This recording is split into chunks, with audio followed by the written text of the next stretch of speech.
All right, we should be live. You still with me there, Khaled? Absolutely. All right.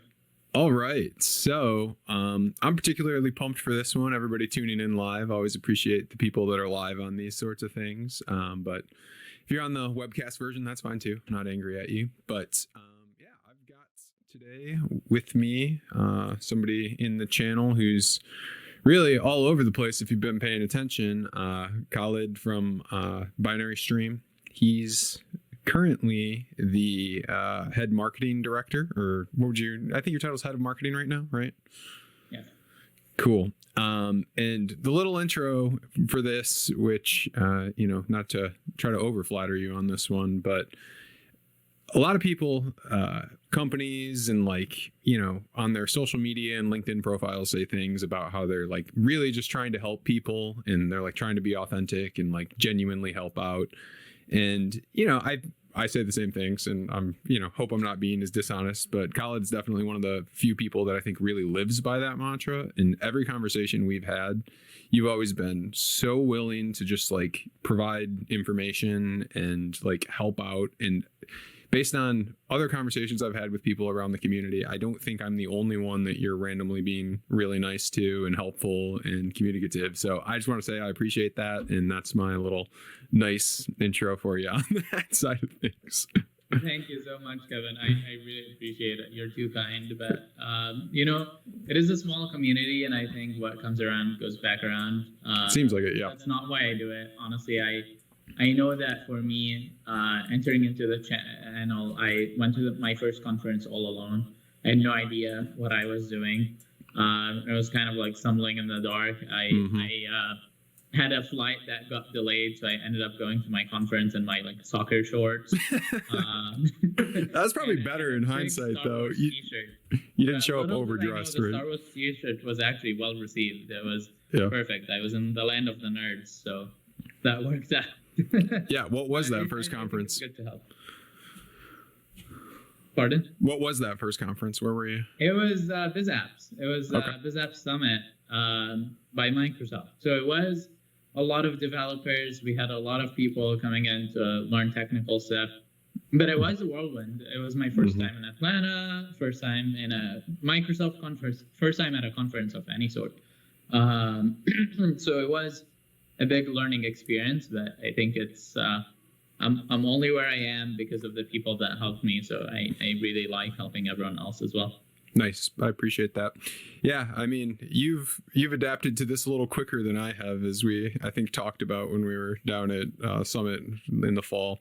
I can relate though to being the sort of young guy showing up at the conference and not really knowing where your place is and knowing how to fit in with everybody. And I think you've adapted pretty well to that. And that's sort of like my first. So to just sort of like, I don't know, create the arc on what we're going to talk about here today. I've got some other more general questions for you, some more topics. We'll definitely hone in on directions towards the end, because that's sort of the idea of all of this, is try to get as much intel on how to actually, go to a conference generally or directions specifically, and sort of maximize your time there and maximize what you learn. But initially on this, it seems like, so, looking at your history, you haven't been in this industry, the dynamics community, all that long. What do you attribute your ability to sort of like adapt so quickly into this space? Because I mean, you've had experience before, you were in dynamics for sure, but like you've only been in this space like 3 or 4 years at this. Is it even that long? Like, how long have you been in dynamics community? And I don't know, what has enabled you to like learn the scene and sort of network so quickly and all of it? It seems like you already know everybody in some to some degree. Well, I think it's really about putting yourself forward, but you're right. I've been here like coming on to 5 years now. But really, I will say, have put myself on the scene for a year only. I remember November 2021, I had not done a single speaking session in my life, at least within the dynamic space. And since then, I've done, I think, over 40 now. I know at the 1 year mark from that day in November, I had hit 35. And so my goal was to do 4 in the year. but I really think it's about being present, like being available at things. For example, at conferences, it can be really tempting to go out and like drink a lot and just like stay up until 4 a.m. and then you're like really tired the next morning and you can't show up for the breakfast time and hang out with people and connect with them. And then you miss the first keynote. Maybe you go into the first session, people are busy going to learn. So I think it's really good to like use the social events as a way to connect with people really on an emotional basis, but also keep in mind like what your objectives are and check in with yourself. And the other thing I'd say is like being genuine, because at the end of the day, we're all humans, and I think that's something that can be easily forgotten within B2B marketing and our channel in general. Like, we're very driven people. Everyone in this channel is very driven, very motivated to win, and that can really take out the human element. But one of the first things I noticed, like I mentioned to you at my first conference, was people hugging each other. And there were people in like Hawaiian shirts and like everyone wearing the typical conference polo. But I was thinking, oh my God, like this is so different. People are actually friends here. And they're saying, I haven't seen you since blah, blah, blah. And that was a surprise, because to me, I thought we're at a business meeting and we're just going to be super formal. And it's totally not like that. There are genuine relationships in this channel.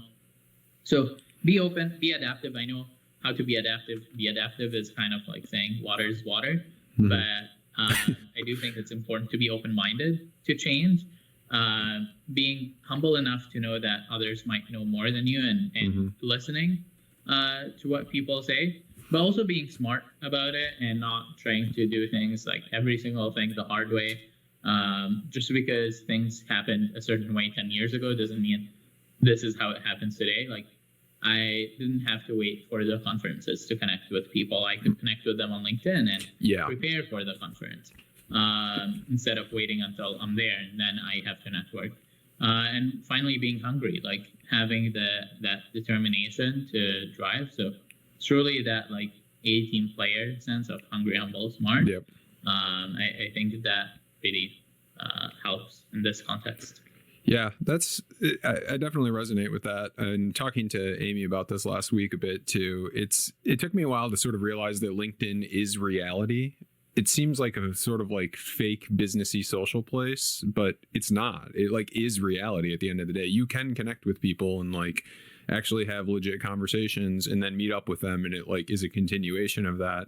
And it took like going to some conferences for me to like sort of put that together. It just sort of, I don't know, it all felt fake to me, I guess. It felt like weird, like everybody was just like pretending or something. But like maybe that's just my interpretation of social media generally that's in sort of infecting itself into my perception of LinkedIn. But yeah, people are super genuine on LinkedIn. It's kind of crazy, like, and I really appreciate it. And it has sort of given me license to be more authentic and care a little bit less about, is this the most like business professional way to like present myself or something, because like at the end of the day, like you said, like it is people connecting with people, and like it's an interesting balance to strike in the sense that like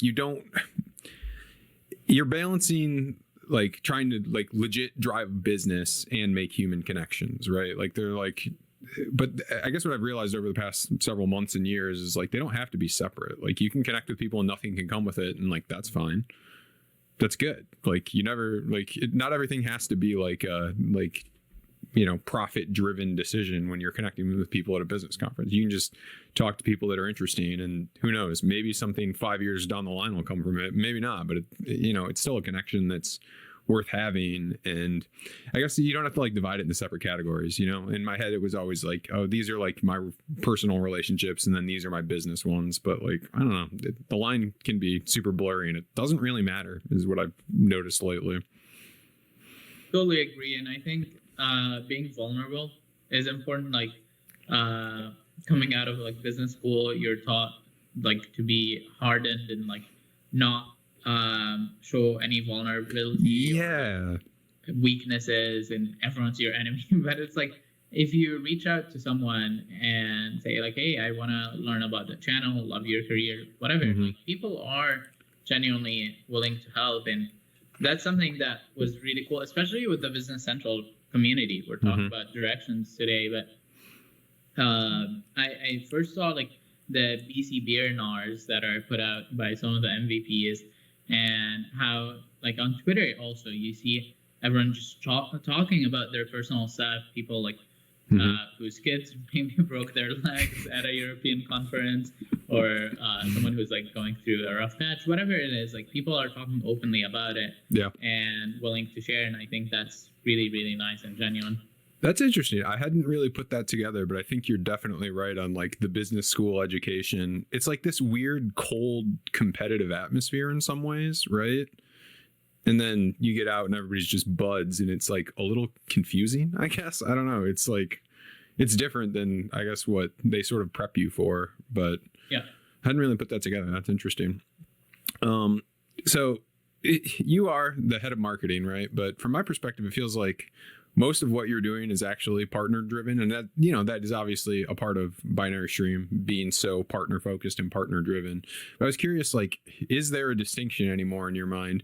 And I talked to this about with Amy last week. It's like, is sales and marketing different anymore? And it's kind of not. It's like so closely related. And I'm curious your perspective on like, is like managing partner relationships and marketing, like, is there still a difference? It feels like all these like things that used to be different channels have like sort of merged together into like, it's all just like social connection and networking and like having these genuine conversations. And like, I don't know, what is traditional marketing in your mind at this point as compares to like partner channel management? And obviously it's going to be similar for you based on your business, but you can speak more generally if you want to. Yeah, that's an interesting point. I don't think they're super similar. I think they're working towards the same goal, which is really good. I don't think there's too much of a need for digital marketing here, or traditional part of marketing, where you're just doing stuff for the sake of doing brand recognition. It's really valuable. And I mean, don't get me wrong, that's a lot of what I do for myself. It's like, why would I post about something? It's to get myself top of feed. But I think it's also about being smart and value oriented. And if you think about it as like a lead follow process, it used to be like marketing would like push the message, but sales were always taking the lead on what direction we're pushing. And I think marketers are a lot more empowered, and this probably has to do with data, because we have access to data and data is power. And if marketing is seeing the macro data and being able to distill that into decision points, that's working really well. If you have a competitive relationship with your sales team as a marketer, it's not going to work out, because you're trying to push a message, sales is resisting, like you're not going to have a good time. But if you're having a mutualistic relationship where you're providing the data, it's enabling the sales team to have the like hand-to-hand combat, but you're providing that air cover, and occasionally going down and dealing with the strategic pieces. That I think is where we are today. And in the channel, like you can tell some of the partners who are longer lasting, have been here for a while. I mean, even us at Binary Stream, like we've been around for 23 years. A lot of the sales we do are just because of the relationships that Lack, our founder, built like 20 years ago. Yeah. When it was just Great Plains. So there are things that are valuable about just doing marketing, like kind of ABM, like winning one partner at a time, winning one relationship at a time. And ultimately, if your product is sound and your brand is good, you're enabling the partners. You just have to get the message to them, because you can chop down all the trees in the world. If no one's there to hear them, then the trees didn't fall. So I can relate to that one on the marketing front a little bit. And we were doing that for the longest time, but I realized, like, as marketing, I have to chop down the tree. I have to build the axe. Like, I have to make the axe, chop down the tree, decide which tree to chop down. Yeah, you got to find the tree first, right? People from the village and tell them, hey, look at this beautiful tree I chopped down. Do you want me to chop down another tree for you? And we can take that out of the abstract of trees and chopping them down, and go back to the idea of customers. And I think that's where the idea of a lighthouse customer comes in. So you do need to win a customer. You have to define your market. Yeah. You have to know, like, maybe I'm targeting SaaS on Business Central. I want to win every single technology company and put them on subscription billing. I win one. Then I go back to a partner and say, hey, we want this one customer. Yeah. Do you want to win more? Let's build a mutualistic relationship. And yeah. that becomes like a self-fulfilling cycle where the more you win, the easier it is for them to work with you. So maybe there's a big like learning curve. I think probably the first like 5 deals are the hardest with a partner. And then they know your product, and then they're an engine for you. And they know you're reliable, right? They know that they can count on you. They know that you're not going to just be like, if they come to you with a question, you're not just going to be like, well, I don't know, you guys figure it out. Yeah. And I think you're 100% right, which is interesting in how you alluded to it. It's like, at the end of the day, this is all customer focused.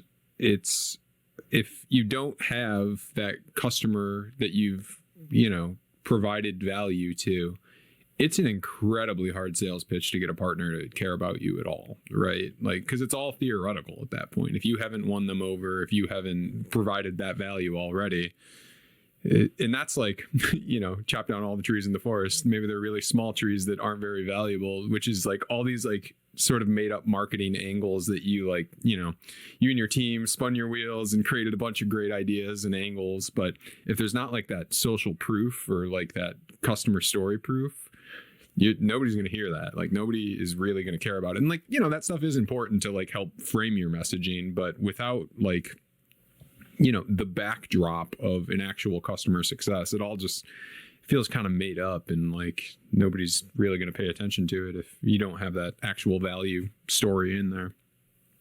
Yeah, I completely agree. And that's why, honestly, like, that's a big part of why you really landed on my radar. And Fidesic was the case studies, like seeing how reliable it was for you to get case studies. It was like, okay, something is going well here. Yep. Either it is a tight relationship with the customers or a really excellent product. It's not going to happen by accident, right? There's no way to fake like, oh, this customer likes this platform or whatever the product is at the case. You can't fake that. It doesn't exist.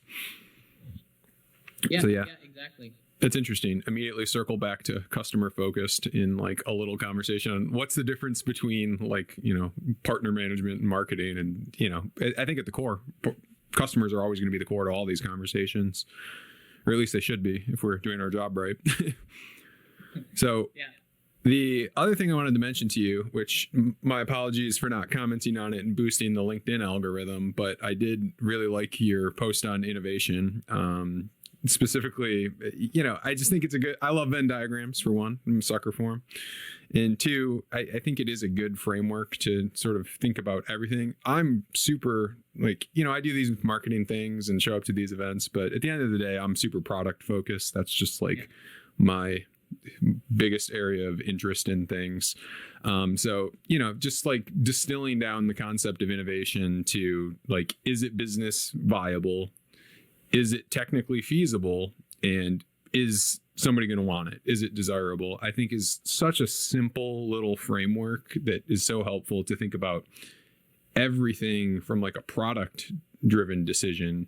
Because at the end of the day, if you're building things that don't land squarely in the middle of that Venn diagram, you're really wasting your time. There's nothing that's going to matter about it. What's interesting to me is you talking about that, because I know you're not on the product side most of the time, but like, what does that mean to you from like the things that you're doing? Like, how does that relate to your marketing side of things? And like, is it useful in that framework too? Or are you talking pure product too when you were posting about it? Well, I think it's interesting. It goes back to the idea of data, but I do think it's impossible to decouple marketing and product anymore. Like we are, even for me, like I started out in marketing. My background's in economics and finance, and going into marketing, it was like, okay, that's a new thing. But it was just behavioral science, and product is also behavioral science, because you have to be keenly aware of what your customers want, how they want it, and kind of anticipate what they need before they maybe even know what they need. But Yeah, in marketing, I think there's a lot of room for innovation. A lot of the times you'll hear like, oh, why do we ship a booth back and forth every time? Well, it's because that's what we always do. But maybe we could just have a giant LED screen, and that's easier than printing a new booth every time, or whatever. Like trying to think outside of the box in any place where it allows you to create more efficiency, because I think that's kind of the motivator. I think the 3 circles in the Venn diagram are a really good way to restrict the definition, because otherwise you can really go out of scope. But what the driver is, maybe efficiency, maybe it is operational agility, maybe it is just capitalizing on new technology. It could be anything. And with marketing, like we're seeing a boom with things like ChatGPT and AI, and I'm always talking to my CMO council. We have like in British Columbia, we have a tech council for CMOs, and we're always talking about AI nowadays. Yeah. And it feels like everyone's trying to figure out, like, is this friend or foe? Are we going to use AI, or is it going to replace us? And I'm like, it's not going to replace. We should probably use it. Yeah. I think it's interesting because you can really use tools, and we'll bring it back to Microsoft and say, I think Brad Smith's book on tools and weapons is a fantastic segue to this. Brad Smith is the current president of Microsoft. Okay. He's not kind of the flashy person that people know. A lot of people know more about Satya, but I really like Brad. I think the way that he's been able to tackle things like the Microsoft antitrust lawsuit and things like that, regardless of the ethics, are really badass. Because he's a guy that knows what needs to be done and kind of gets it done silently. He's a quiet assassin, so I can appreciate that. And he talks a lot about how they've been able to capitalize on cloud and Azure in a way that supports the Microsoft business instead of cannibalizes it. Yeah. What was that? Did you say book or post that you made? It's a book. It's a book called Tools and Weapons. I think he actually spun it off into a podcast now. I'm fairly certain. It's a great book. I'm sure it's at your public library. You know, I'm never gonna miss on an opportunity to shout out public libraries, because I think that's a great thing. Got my public library card right here. I'm ready to go. Let's do it. That's awesome. I love it. I love the library. I think you should definitely take a gander over and give it a read. It's a very good book. Cool. I'll make a note of that, or watch this video and make a note of it, because I don't have a pen right by. But I think, you stumbled, which is funny, you segued perfectly into the next thing that I had on my list that I wanted to talk to you about, which is obviously AI is so hot right now. ChatGPT is so hot right now. It feels a little exhausting to talk about it anymore, but there is so much to talk about that I have to talk about it a little bit here. I guess, again, from like my product view, I feel like we're sort of missing a lot of the coverage I've seen is just all about ChatGPT, and it's like flaws and like, I said this and this came out of it. And it's like, I don't find that particularly interesting. It's the like signal that this technology can be deployed in different frameworks, in different contexts. It's really the same technology. From my perspective, like from a marketing perspective, and like, oh, it can generate text. That's like a party trick. Like that's mildly interesting. That's not really transformative on things. And obviously, you know, it's going to make a difference and people are going to find uses for it. But I think on like the general product side of it, I feel like people are underhyping what this technology is and how it can transform things. But this is like where my head's been for weeks and months now, is trying to figure out how to best utilize these sort of like machine learning tools to make our product better and build these things like, you know, into the fabric of everything we do. And every time I turn around, there's an opportunity to make our product better by applying these tools. And I don't hear a lot of people like talking about that. And the other crazy thing is a lot of this stuff is like built into Azure directly. Like all of our stuff is hosted on Azure, and like everything we build is on Azure. And it's like so many of these machine learning tools and like AI things that are powering ChatGPT and have this nice shiny front end that you can talk to are like largely the same as these tools that you can just like plug into your platform now and like really experiment with. And if you've got a dev team that like is interested in it, it's crazy what you can accomplish. So I guess the question format of this, which is kind of a long segue into a question, but with like every adaptive technology, there's like the curve of adoption, right? So there's like a little bit of people at first, and then it like is a super steep slope, and then it sort of trails off, and like, you know, eventually it fills out. The $1 million question is like, where are we with this AI curve? Because it's impossible to know for sure, but are we like at the rapid, you know, uptick, or are we not even there yet? Or is this just like the tail end of the technology that like, oh, it's finally becoming useful and we've like found its applications? I don't know how much you've thought about this world directly, but I'm curious where you think we're at like on that curve. Are we just getting started with like the revolution that's coming with all this technology, or are we sort of already through it? Well, I think it's interesting. Like, I do like to amalgamate, I guess is the word, all the different types of machine learning and AI. Because I think with GPT-3 and ChatGPT as an interface, like they're both natural language processing frameworks. They're NLPs, and that is really useful for business. And maybe that's why we've had like a keener awareness of it of late. It's been an event. But if you look at like what we've been doing with, I don't know, like talking to Google Homes and smart speakers. That's been around. We've been doing things like that. We've been interfacing with machines, but we can't go into that uncanny valley territory where it's too human, because one, people start expecting too much of it, but two, people start distrusting it.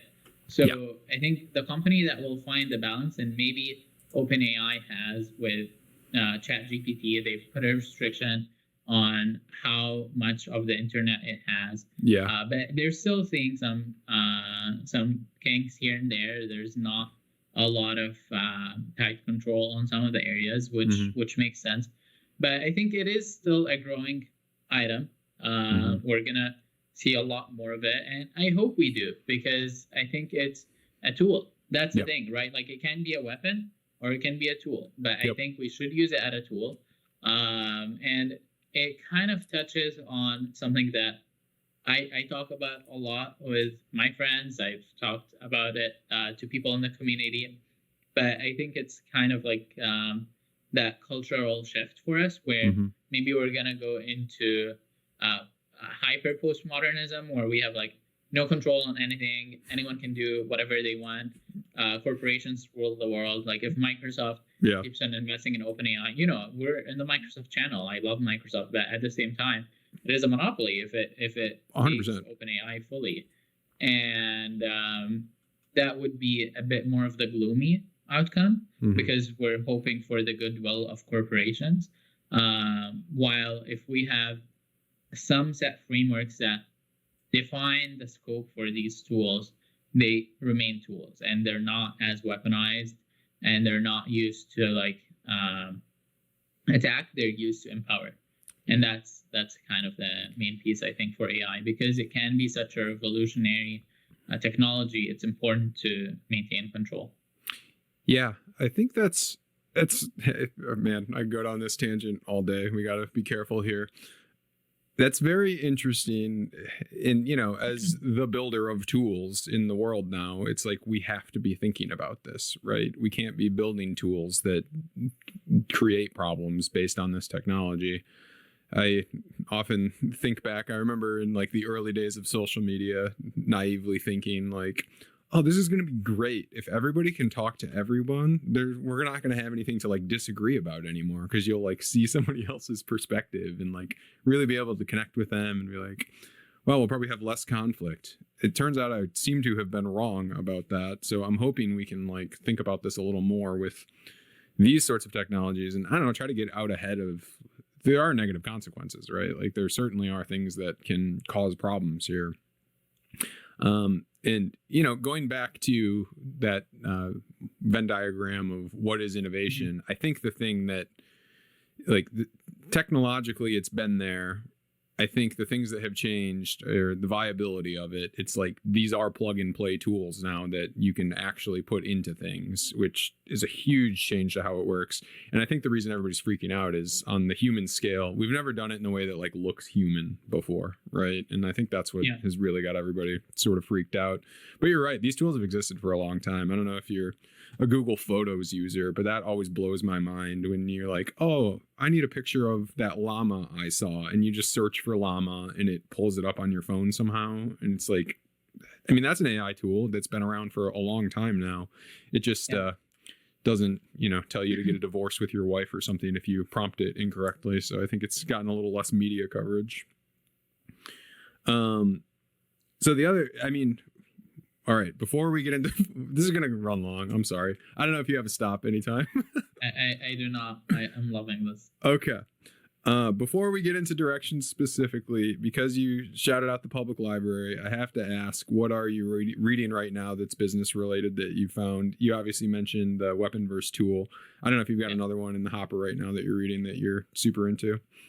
Well, I am happy to say I'm reading Atomic Habits. I had not read it before. It was definitely like something on my mind. Yeah, it's been pretty interesting. We had it as part of our kind of employee end of year reward box that we send out to everyone at Binary Stream, and we've all been reading it. So every single employee in the company is reading it or rereading it. So that's been pretty good. I've been reading a lot of like non-business stuff because honestly, after a while, business books do start to blend in. Like for me, the first business book that I ever read was at 15. And that was the 7 Habits of Highly Effective Teens, not the People one. And I was motivated by my mom. She bribed me. She told me she'll give me $50 if I read it by the time summer break ends. Yep. So I read it, loved it. And I was like, you know what? I don't even need the $50, but I still got it, which was great. But I actually have the 7 Habits on my whiteboard here in my office. And every time I'm talking to my team, I always point to them and I talk to them about them, because to me that's like a big encapsulation of everything business books teach us, whether it is how to build healthy habits which help you outside of your business world too, or it is how to create good relationships and partnerships, or it's how to innovate. It's all about like mindset, because that's like our mind is such a powerful tool that we can really capitalize on if we set the right parameters, nurture it, and have the right way to empower ourselves. Then we're limitless. That's like I love the spirit of humanity where we can create. That like ability to create is such a unique human thing. Of course, like a lot of animals create tools, but we're curious. Not that many though. Not at our scale.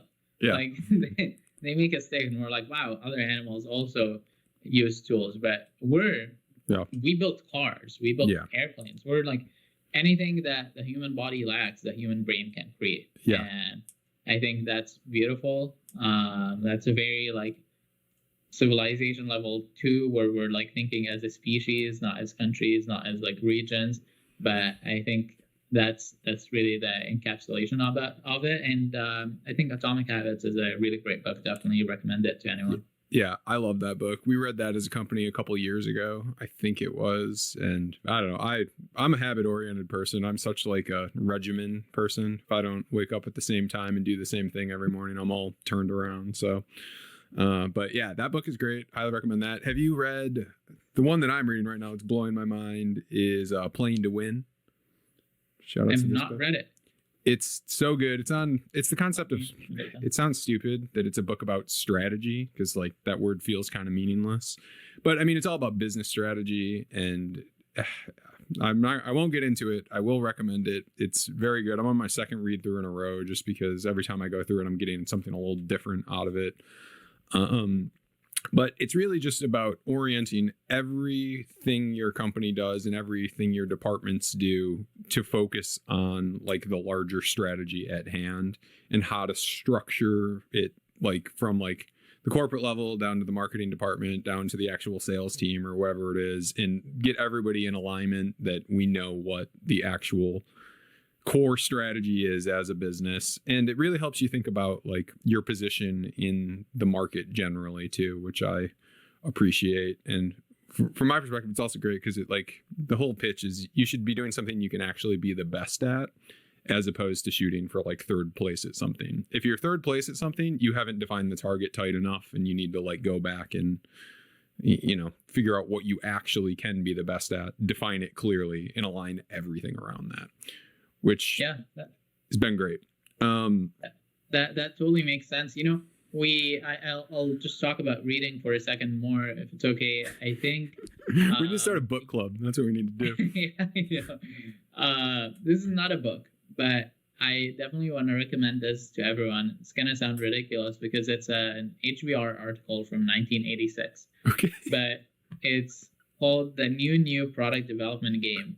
And it was the first time like the concepts of lean and agile were written about, because it was like by two guys, they're two Japanese researchers who were working at Honda and Toyota and like working on the initial like hardware oriented agile product development. But it is still so incredible, still so fresh. Like there's so many concepts in that article that kind of help with what you were touching on strategy and how to define your market, how to understand like how you're going into that market, and ensuring that you win, because you understand what you have to offer, you understand what people are looking for, and it's a matching exercise.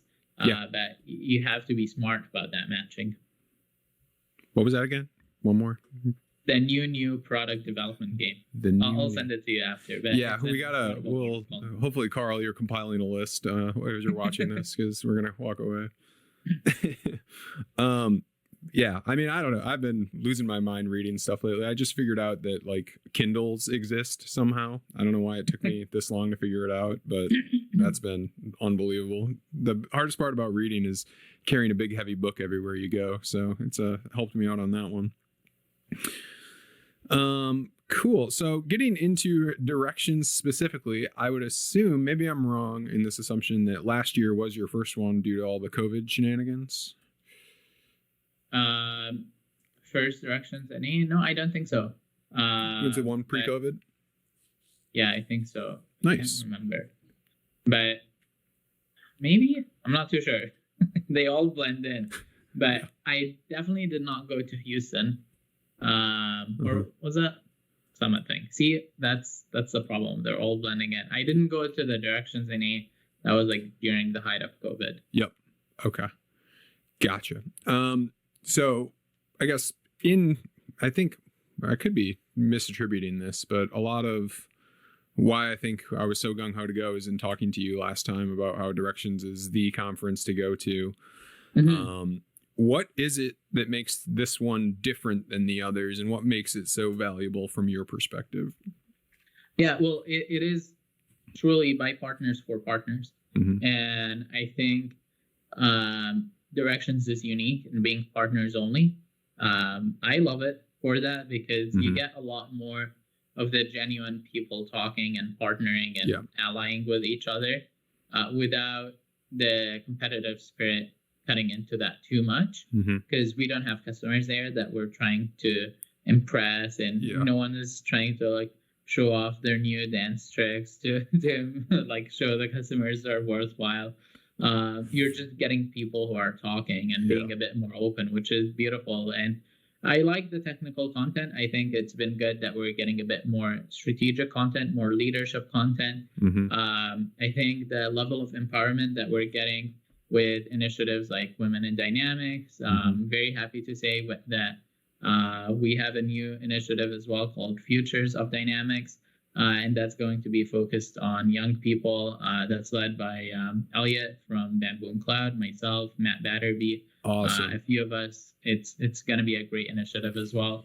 That was something I definitely talked to John Rivers about, and Linda Rose, is because Linda's been a figure in the Women in Dynamics for a long time. She's been helping that cause out, and I spent a lot of time talking to her about trying to drum up the youth in the youth. I already sound like I'm old in this. We need more youths in this industry. But it's, I mean, it's definitely true. We can't, if we pick our mean age out, it's not the lowest number of any industry. So that's cool. That's a thing I did not know was happening. I'm interested in that. It is a cool little space, and the more like energized people that, you know, have different sorts of ideas. And I think this goes into like BC specifically, right? Because BC does have a bit of a buzz about it right now, and like Microsoft certainly putting their full weight behind it at this point. I don't think there's any question of that. So it does feel like an innovative space right now, which is not always the case. I mean, I don't want to. I've been around a while and went to the old convergence conferences. And, you know, I won't say that it wasn't like innovative or cool or whatever, but it wasn't the most innovative or cool space you could be in as like a 23-year-old kid at a conference. Like being at like a Microsoft conference back then didn't seem that like alluring or interesting or like, wow, we're creating the future here. And I do think there is some aura around that with BC, which is cool. It's good to see that. I think, you know, the general vibe around the community has shifted towards like a more future focused. And, you know, shout outs to Ben Cole, talking to him down at Summit. And I was just talking to him about where he's going to be focused. And he's like, yep, BC's the future. I'm focused on the future. And I was like, okay, simple enough. Like, good to hear. Got me thinking about it. It was like, wow, that sounded like a good thing to say. Like, oh yeah, we're just focused on the future. And that was a great thing to hear. So from your perspective, you talked at the top a bit about like, you know, not getting too caught up when you go to these conferences with like, are you hitting metrics or like whatever goals you set for yourself ahead of time. But along that same vein, you probably should come in with some sort of goal setting and like some sort of, you know, things that you're trying to accomplish. As an ISV coming to this, what are your metrics for success? Are they like hard numbers that you're trying to target, or is it more soft on, I need to, you know, feel like I'm more engaged? I don't know. How do you rate your own success when you go to this conference? What are you trying to accomplish that you like, you know, sort of write out ahead of time, I suppose?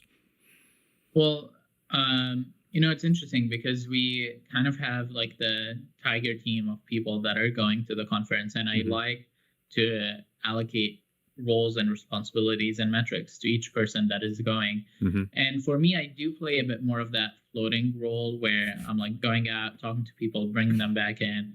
Honestly, I thrive even without a booth. So it's all about the conversations. But at the same time, there are hard numbers. Like I want to get a deal from each partner. I want to get a couple of leads that are really tangible. We can act on them because we are investing a lot in this. We sponsor, we're gold sponsor this year.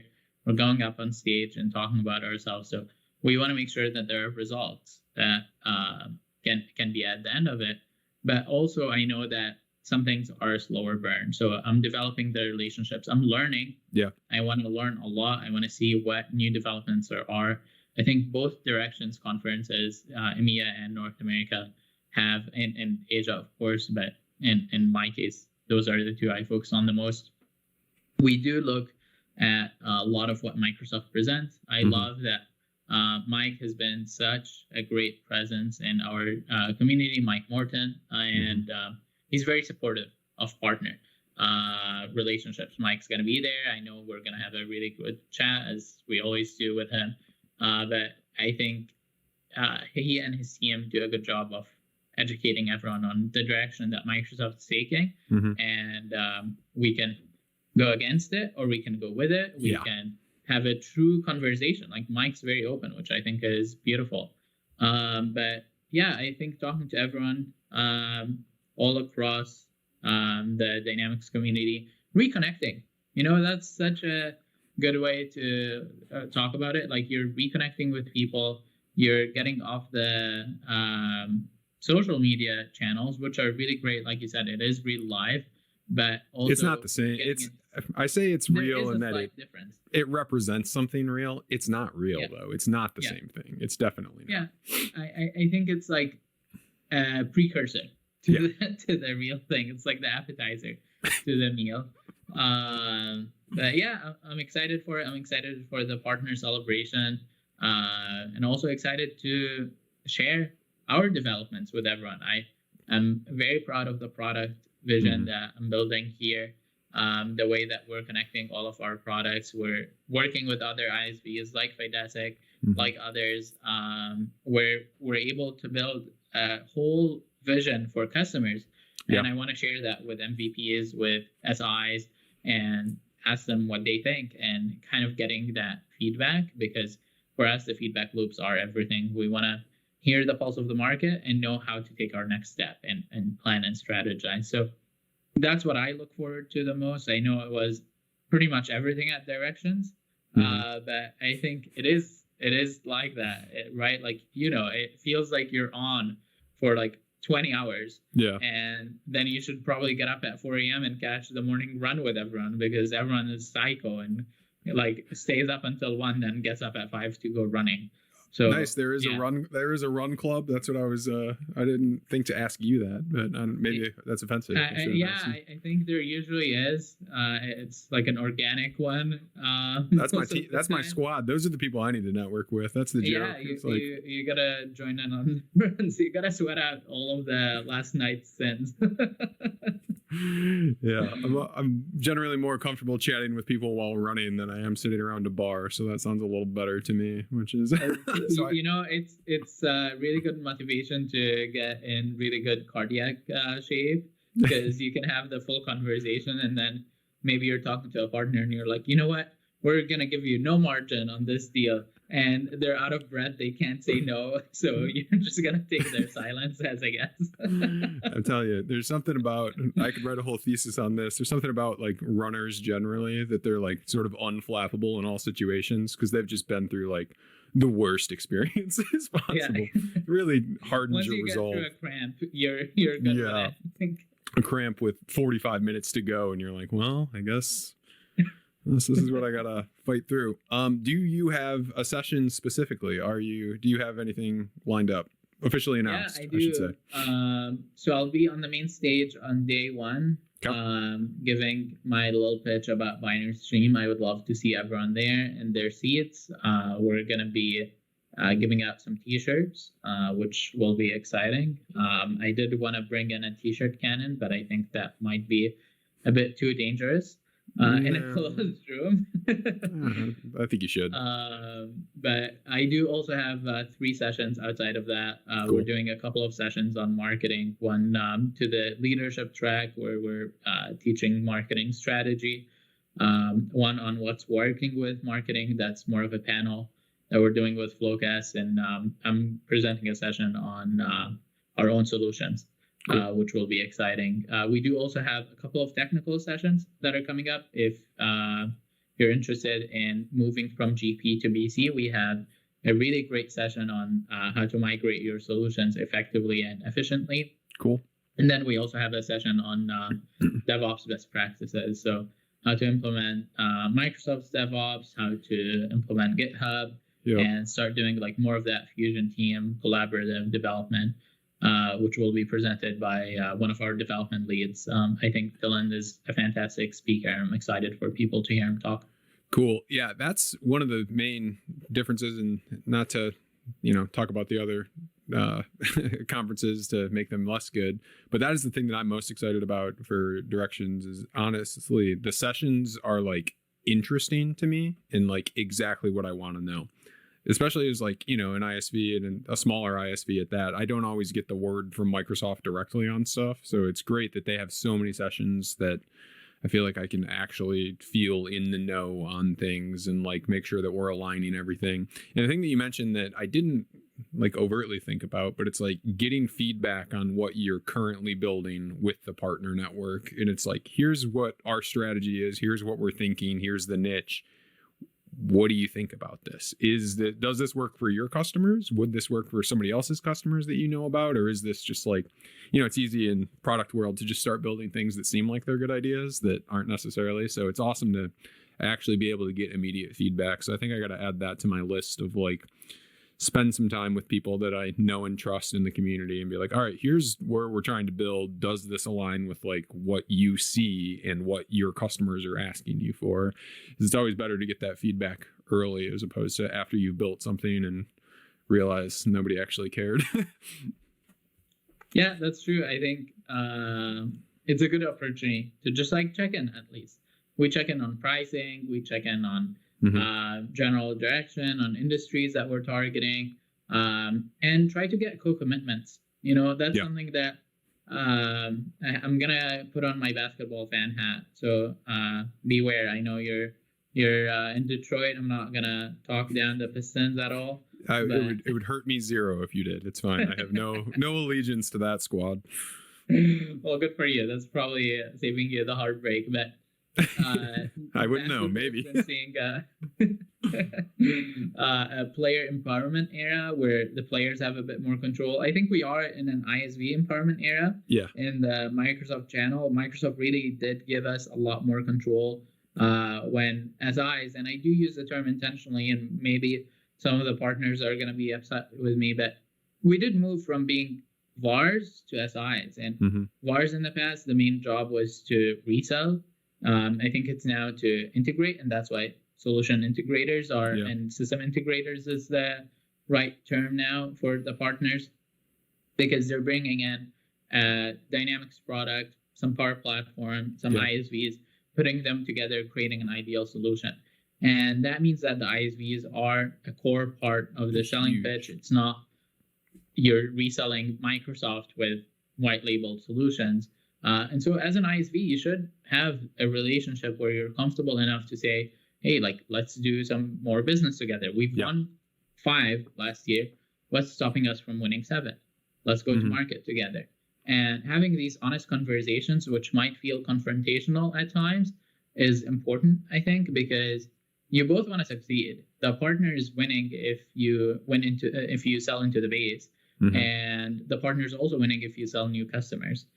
You just have to figure out how to empower the partner. And that's why we do things like we have our partner enablement hub, partner.binarystream.com/hub. I'm just going to plug that in really quickly. But the partner enablement hub is a really great resource for us because I can just like give the partners as much enablement as they need.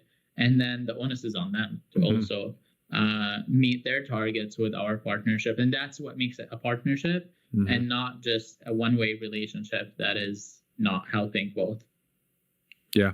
I think what you alluded to in like, it's an ISV centered time of the industry. I've started to see the like Business Central picture that's emerging, and it is versus like the old world was like, we have the base core functionality that does what 90% of people need. And then, if you're a niche case, there's like some other little things you can add on. It really does feel like Binary Stream Business Central is different in the sense that like, it's about building those packages for specific, verticals or industries, whatever you want to call them, which is just like a collection of all of the things. So it could be the Microsoft things, like the Power Apps, the things that, because it all integrates so easily with BC, right? So it's more of a, I don't know exactly what I'm trying to say, but it's a combination of things versus just the core product. And that's like the Microsoft vision, it feels like. And it took me a while to sort of see it, but it is like sort of, there's not one version of Business Central that's going to win, right?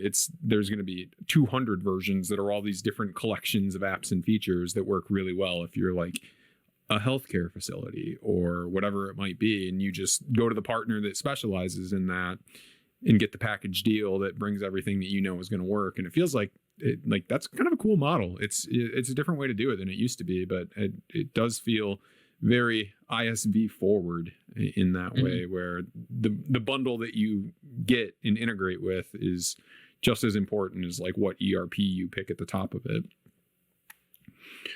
So before we run an hour here, is there anything else you'd like to mention here? Anything else that you've got coming up that you want to promote or just let us know is coming up? No, thank you for the opportunity to come and talk to you, Kevin. It's always a pleasure, and I'm glad that we're sharing our conversation with I know the whole wide world here, because we always have really great conversations. So I'm really excited about that. I did mention Future of Dynamics. Very much looking forward to that. I think that's a really great opportunity for us as a community. Yep. We will be there at Directions North America, maybe not fully launching there, maybe more soft launching, but we are fully launching at Directions EMEA coming in November. Yep.